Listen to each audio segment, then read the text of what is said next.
আসসালামু আলাইকুম। 2025 সালে যারা হজে যাচ্ছেন তাদেরকে সবাইকে জানাই আন্তরিক শুভেচ্ছা ও মোবারকবাদ। তো হজে যাওয়ার যে প্রাথমিক স্টেজটা সেটা হচ্ছে যে আপনি মানে টিকা দেওয়ার যে কর্মসূচি সেটা টিকা দিতে হবে। তো এই টিকাটা কিভাবে দিবেন, কোথায় দিবেন, টিকা দেওয়ার জন্য কি করতে হবে, এটা কিন্তু অনেকেই জানেন না, একটু সমস্যায় পড়ে যান। তো এই ছোট্ট একটা ভিডিওতে আমি আশা করি আপনাদেরকে একটু ইনফরমেশন দেওয়ার চেষ্টা করব যাতে আপনার টিকা দেওয়াটা আপনার জন্য সহজ হয়ে যায়। তো এই যে যেই ডকুমেন্টসটা আমার কাছে দেখতে পাচ্ছেন এটা হচ্ছে ইবনে সিনার একটি হজ প্যাকেজ। তো এটা নিয়ে গেলে আপনাকে মানে কী কী টেস্ট, ওরাই 7টা 8টা টেস্ট আপনাকে দিয়ে দিবে, কী কী টেস্ট করতে হবে।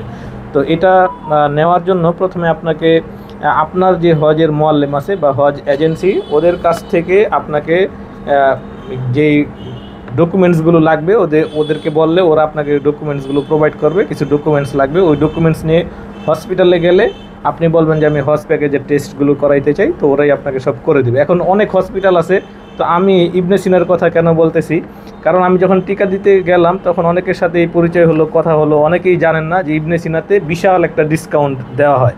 তো অন্যান্য হসপিটালে কিন্তু এই ডিসকাউন্টটা দেওয়া হয় না। ইবনে সিনাতে আপনারা দেখেন এই যে প্রায় 75.67% ডিসকাউন্ট। টোটাল যে টেস্টের যেই ইয়েটা আসছে এটা হচ্ছে 2312 টাকা, 1362 টাকায় ডিসকাউন্ট, মাত্র 950 টাকা লাগবে 8টা টেস্ট, ইসিজি, এক্সরে, চেস্ট সহ আর অনেকগুলো টেস্ট আছে। তো সবগুলো টেস্টগুলো করিয়ে রিপোর্টটা নিয়ে আপনি যে লিস্টেড হসপিটালগুলো আছে সেখানে চলে যেতে পারেন। আমি গিয়েছিলাম হচ্ছে ঢাকা মেডিকেলে। ঢাকা মেডিকেলটা অনেকেই রেফার করে আর আমাদের এখান থেকে কাছে।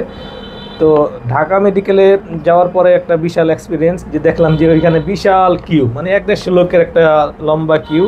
তো ওই দিন আমি চলে আসলাম প্রথম দিন, যে তার পরের দিন আবার আমি আজকে অর্থাৎ সকাল বিকেলে আমি চলে গেলাম সকাল 8টা বাজে। ওরা কাজ শুরু করে হচ্ছে 9টা থেকে। তো 8টার দিকে গেলে আপনারা খুব অল্প লোক পাবেন, আমি পেয়েছি মাত্র 4-5 জন আমার সামনে ছিল।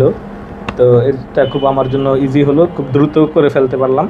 আর ঢাকা মেডিকেলে প্রায় 200-250 লোকের মতো ওরা প্রতিদিন ভ্যাকসিনেশন করে। অন্যান্য কিছু হসপিটাল আছে ওরা মাত্র 80 জন নেয়। তো আপনারা যারা অন্যান্য হসপিটালে কিউ সিরিয়াল পাবেন না, তারা ঢাকা মেডিকেলে কিন্তু চলে আসতে পারবেন। আর সকাল সকাল আসলে আপনাদের ইয়েটা অনেক দ্রুত হবে। একটু 8টার পর থেকে প্রায় 8:30টার ভিতরেই 1-150 লোক হয়ে যায়।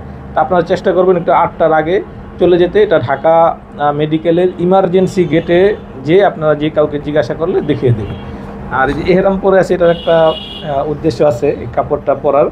এটা হচ্ছে যে অনেকেই আমরা দেখি যে যারা হজে যান বা উমরায় যান, এই এহরামের কাপড়টা কিন্তু মেনটেন করতে পারেন না, মানে শরীর থেকে খুলে পড়ে যায়।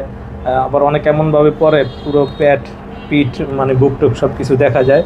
তো আপনারা যারা হজে যাবেন বা উমরায় যাবেন তারা এহরামের কাপড়টা আপনারা চেষ্টা করবেন বাসায় একটু পরে প্র্যাকটিস করার জন্য। মাঝে মাঝে পরে বাসায় কাপড়টা পরে নামাজ পড়লেন, অন্যান্য কাজ করলেন, এতে আপনার একটা প্র্যাকটিস হয়ে যাবে। এই এহরামের কাপড়টা সহজে আপনার শরীর থেকে পড়বে না। কারণ আমি কিন্তু অনেকক্ষণ কথা বলতেছি, মুভমেন্ট করতেছি, কিন্তু এহরাম আমার জায়গা মতোই আছে। কিন্তু অনেকে এটা মেনটেন করতে পারে না। মানে অনেকে আপনারা যখন নিজেরাও যাবেন, হজে যাবেন বা উমরায় যাবেন, দেখবেন যে অনেকেই এহরামের কাপড় মেনটেন করতে পারে না, শরীর থেকে বারবার খুলে পড়ে যাচ্ছে, মানে ঠিক মতো রাখতেই পারতেছেন। তো এটা আপনারা বাসায় যারা নতুন যাবেন, প্রথমবার যাবেন, তারা বাসায় এহরামের কাপড়টা মাঝে মাঝে পরে একটু প্র্যাকটিস করবেন।